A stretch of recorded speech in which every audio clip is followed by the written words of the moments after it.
Hi, everyone, and welcome to another edition of Shop Talk Park Slope. And I am really excited this evening to have Yash Shah with me, who is the owner of Earthen, a really wonderful, lovely, new-ish, I think, addition to Park Slope because it's like they've been around for a little bit now, but they're still, still relatively recent additions to the neighborhood. So hi, Yash. Thanks for joining me. Thank you so much for having me and introducing me. Yeah, absolutely. You just have like just a really, really awesome concept for a restaurant and also a really cool story. So I'm very excited to have you here this evening. So speaking of Earthen, can you tell folks what is Earthen? What sort of food do you offer? Just give folks some details. So we are finally we're figured out exactly what we want it to be. We are a vegan restaurant offering a range of wine selections from natural to vintage specific wines, focusing in on winemakers who are only using vegan practices. So it's globally inspired. We take inspiration from food from all cuisines. We obviously put our own little twist to it, and we have wines that pair with them, and we rotate everything seasonally. Nice, nice. That's always really great because I heard just one of the things I've learned is that when you do things in season, it's not only more sustainable, it tastes better because you're Well, getting stuff that's, also, like, just as consumers would know this, it's also cheaper. Like, if you're selling corn in season, it's cheaper than if you're selling corn in the winter. Yeah, yeah, exactly. I actually remember for our wedding, we really loved the corn chowder, but we were going to have it in the fall. And they were like, okay, sorry, we're going to have to charge more for that because Right. it was like, ooh. Right. So it's also fun to just eat fresh food and keep it seasonal and rotate it as it goes. But then we've also kept like our classics, like, veggie fried rice is veggie fried rice, and mushroom chicken is mushroom chicken. It's going to be the same all year round. Right, right, right. Yeah, it's just that there are a number of things like on your menu that sound just like really, really, really enticing.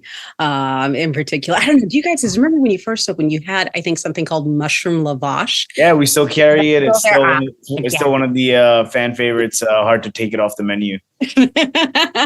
That's the thing. Yeah, once you discover that people like are really about something, you're just kind of like, okay, that's our hit. We're gonna keep that on the menu. So I think that's what happened. I think we had an open mind as to what the concept would be in terms of food, since I don't know how to cook. We thought of, we fell in love with the space. We fell in love with the idea of doing something in Park Slope, and we just didn't know what it was going to be. And here we are. We just kept an open mind and kind of kept an idea of like what would the neighborhood appreciate. And I think this is it's turned out pretty surprisingly well. So now so you actually brought up kind of like an interesting point where you said you don't cook, Yeah. but you own a restaurant. Now you do have a pretty deep connection to food because my understanding is that your father was a farmer, but it was actually your wife who inspired. Well, actually, no, actually, kind of if I remember it, just kind of because I've been following your journey on Instagram stuff. My understanding is it seems like it was a combination of your wife was kind of like the more immediate kind of inspiration in terms of you opening this restaurant, but your father's history as a farmer just really, I think, influenced the direction. Can you talk about that like a little bit? Yeah, so I grew up eating like the freshest food, right? So grew up in India for the first 10 years of my life, a little over 10. And every day is literally just like produce that came from a local farm. Everything's just local, everything's fresh. And when I moved to New York, obviously we're far from that. And it was a big adjustment. And it's always something that always gnawed at me that, we as people who don't eat meat or dairy, we don't have a place where we can just go and like be offered like fresh food and have it taste good. And it just, it was something that was always there. And then when I met my wife, she's a home chef. She's, in finance, but she cooks amazing food at home. And over the first, few years of our marriage, I'm like, I don't understand. Why isn't anybody doing this? Like, why isn't somebody just taking a bunch of vegetables and grains and fruits and nuts and just turning it into amazing food? It has to happen. There's got to be a way to do it. And I set out into the restaurant industry.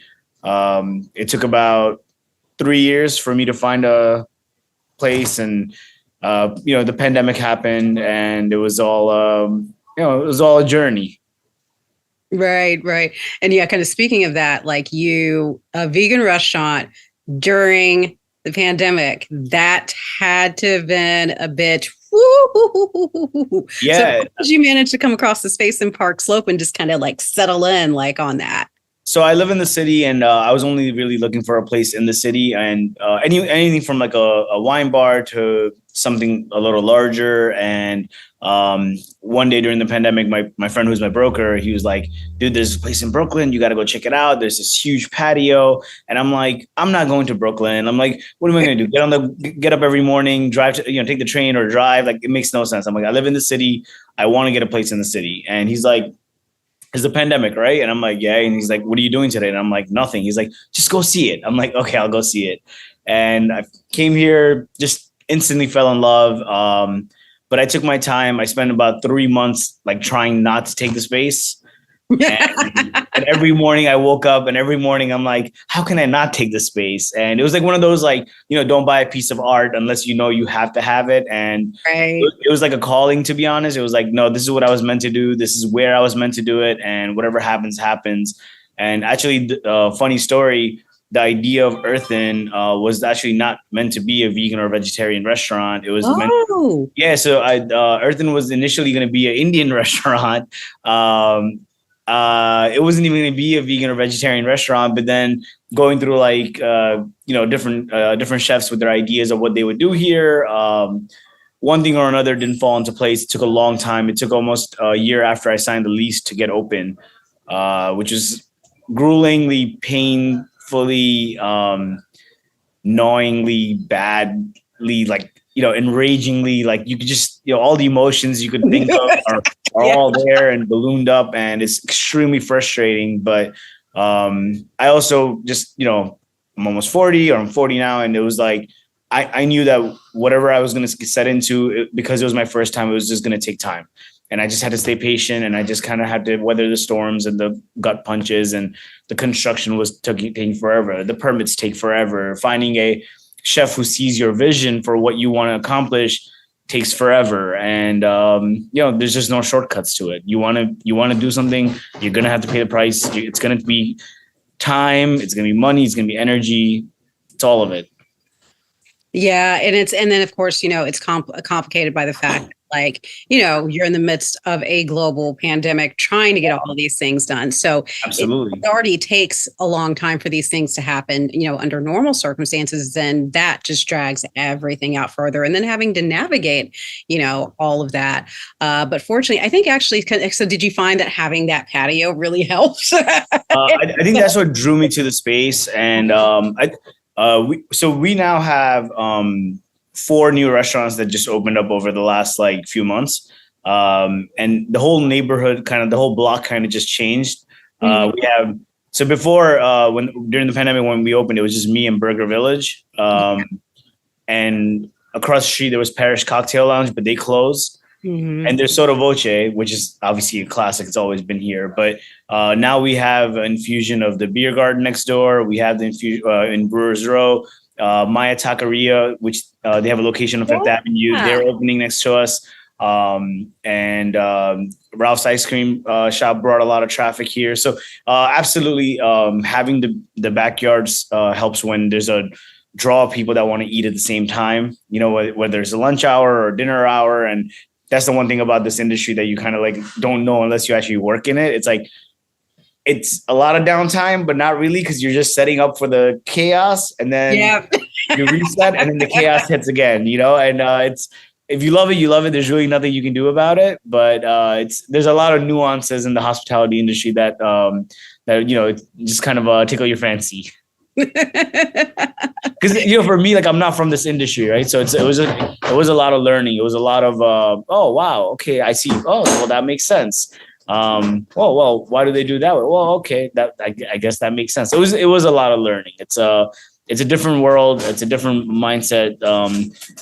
You're working when everybody else is hanging out, right? Yeah. And that doesn't end, right? Like if you're open 7 days, it's 7 days a week, you're at service and you're working when people are hanging out, having a good time. And it's your job to make sure that they have that good time. And it takes a different mindset to be able to get to that point where you're like, yeah, I'm just going to be working when everybody else is hanging out. I can kind of relate to that a bit, being a real estate agent and stuff, because let's say there's like this, especially on like a gorgeous Sunday, but we'll see an open house or I have appointments and stuff. Sometimes it's a bit less bad, I think, because I get to be out and about and actually seeing. Sure. So I at least get to enjoy some of that. That's where the backyard comes in. I get to be out also. When you have those downtime, where you go hang out, chill in the backyard, everything else. Actually, there's no real downtime where you're able to sit down. It's mostly just like downtime from like service, because you're always fixing something. There's always something. True, because if you're not fixing something, then you're cleaning something or you're prepping something. Cleaning something, you're prepping something. There's just polishing something. I grew up with a lot of help. We had just, there's a lot of help around, right? Like drivers and maids and cleaning people and all of this stuff. So I had never actually even coming here, we had a dishwasher. So it was like, I had never polished silverware until I opened up the restaurant. Ever in my entire life, I didn't even know it was something that we would need to do. And now it's like just ingrained in my brain that like, oh, I'm going to be polishing a lot of silverware. 50, 60 people are going to come and eat, and I'm going to have to polish that silverware before we reset for dinner. There's a lot of learning that goes on for sure when you do something completely different from what you've done. That was Now, actually, what just so people know, because what industry were you in before? So I did. I ran a chain of Verizon stores when like the cell phone boom happened from like 2004 on. I did that for about a decade, and while I was doing that, I opened up a wine import and wholesale business. I had this like rare idea of like, oh, we're gonna import Indian wine and sell it over here, which was a horrible idea. But we went through a couple of years of like, I was 23. I was like, let's try it. Business is in our blood, and it's just what we do. And so like if you're not gonna take risks, then when will you? And we like went to India, brought back samples, and it was me and two partners, and it was okay because after we realized that India is not going to be the product that we sell, we shifted to like Italian and French and German and Argentinian wines, and that went on for a while. So I did both those things, and that was kind of like my safety net of like, okay, well, I know sales, I know management, I know wine really well. I consulted a few restaurants. I also worked and consulted at a few restaurants as like the floor manager / sommelier / just general manager, and kind of gain some confidence in like, okay, well, worst case scenario, what can I do by myself? Because, hard to find good help, harder to keep good help. And, it's just a tough business. And if you don't love it, you're not going to be doing well in it. Well, I guess that's like everything else, right? Yeah. But especially things when you have to, that require just so much, but that also have so much risk. It's like it's all time and energy, and there's a huge amount of risk. So even though you're a vegan restaurant, I imagine you actually get a lot of non-vegan clients, right? And so what do you hear from them in terms of like what they enjoy most about your food? So I would say about 40% of the people who come here are not vegans, and they're either they're coming in for the first time, in which case they're usually just wowed because they're like, oh wow, like if this is what vegan food is, we can actually dabble more in it and consider it more. The other side of it is we get a lot of like birthday parties is usually when we get the most influx of non-vegans, because it'll be like there'll be like one person who's vegan, it'll be their birthday, and they'll pick Earthen as their choice of venue, and it'll be like one person with like 10 non-vegans or something like that, and that's where you're like, you see the reaction of like a group of people who are used to eating meat, and they're like, no, this is something special, this is like really good. It's forget meat, forget that it's vegan or vegetarian or whatever, it's just good solid food that makes you feel good, and you can have some great drinks with it. And, there's 1.5 billion people in India. I think I would say at least a third of them are vegetarians, and don't eat meat, maybe more. There's something out there that like you can do, you can do a lot with no animals Yeah. harmed. And it's like I said, it's a privilege and an honor and like a duty to be able to push this to see how far it can go. Yeah, it's interesting that you mentioned because one of the things that I picked up from following your story when you recently traveled back to India was basically just the long history of eating vegan food Sure. were there, or what at the time, like, because back then they weren't referring to it as vegan, everything was just, that was just how they ate. It's just food. Well, the thing is, like, you come from a rich land, right? And there's just so many grains, and there's so many different lentils and wheat and corn and bajra, and there's just like pearl millets, and there's just in like a really really rich fertile land, and so you're able to grow all these crops, and you don't really need to harm animals or go that route, right? It's just there. Like you can eat really good food, and it's right there. There's no need to go the route of non-vegan. So that's what it is. It's a product of the environment. Right, right. No, that totally makes sense. Because man, I just a well cooked, vegetable dish like or delicious rice or delicious beans or just like eat. It just really hits the spot in a way that I That, think a lot of people who that's what I'm trying to tell people. don't really I'm understand. like, this take some rice, take some vegetables, take some grains and add some spices to it and cook it right, and boom, you got yourself whatever you need. Like all the protein, all the carbs, all the natural ingredients, your body fiber, you name it. It's all there. Right, right. Of course. Because yeah, because for like you said, it's just if it's good food, I'm eating it. That's it. For me, it's like, it's not about vegan or vegetarian. It's like at the end of the day, it's just really good food. Like if it's good food, good wine, good service, that should matter. Exactly, And exactly. a value, of course. Yes. Rule Absolutely. number one of business, right? Give them a value. Yeah, yeah, you do have to provide the value, but it sounds like you've definitely been doing that. I guess kind of like to wrap up kind of like the interview. What have you enjoyed most about being part of the Park Slope community? If you didn't originally intend to be part of it. No, so I knew nothing about Park Slope, other than they have a beautiful yard back here that I can have some fun with. And to be honest, I enjoyed like how focused people are, how dedicated they are to themselves and to their community. Everyone's really connected, more so than like parts of Queens or Manhattan that you can pick, right? And or even other parts of Brooklyn. I think it's a really aware community, and it's fun to be around woke people that like they know what's up. You're not going to be able to pull one on them. They're dedicated to whatever it is that they're doing. A lot of them have kids. A lot of them have dogs. A lot of them have beautiful homes that they don't, for you to get them out, you have to be able to offer something. And the Prospect Park is right here, and you have just the whole vibe of the neighborhood is great, and the people are really nice. Yeah, and well, I think part of the reason why the neighborhood vibe here is so great is because we have lots of wonderful local businesses such as yourself. It's Well, it's I would definitely say that we would definitely not be vegan, or I don't think that I would have ever done a vegan restaurant if it wasn't in Park Slope. So that's definitely like I had for 3 years I tried to do a restaurant. For 3 years I never thought once about doing a vegan restaurant.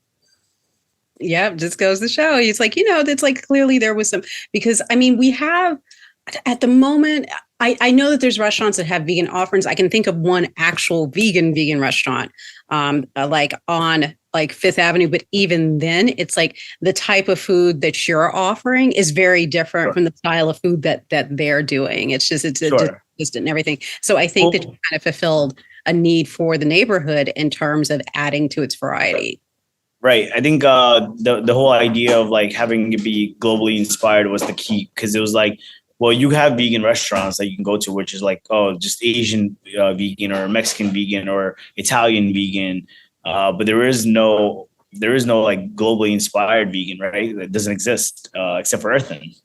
So, yep, exactly. And that's why you all need to actually go and check it out. And actually, I'm so sorry. I didn't start off at the beginning with the address. So can you tell everyone where exactly what the address is on 7th? Yeah, we're at 226 7th Avenue. It's on 7th Avenue between 3rd and 4th Street. Yeah.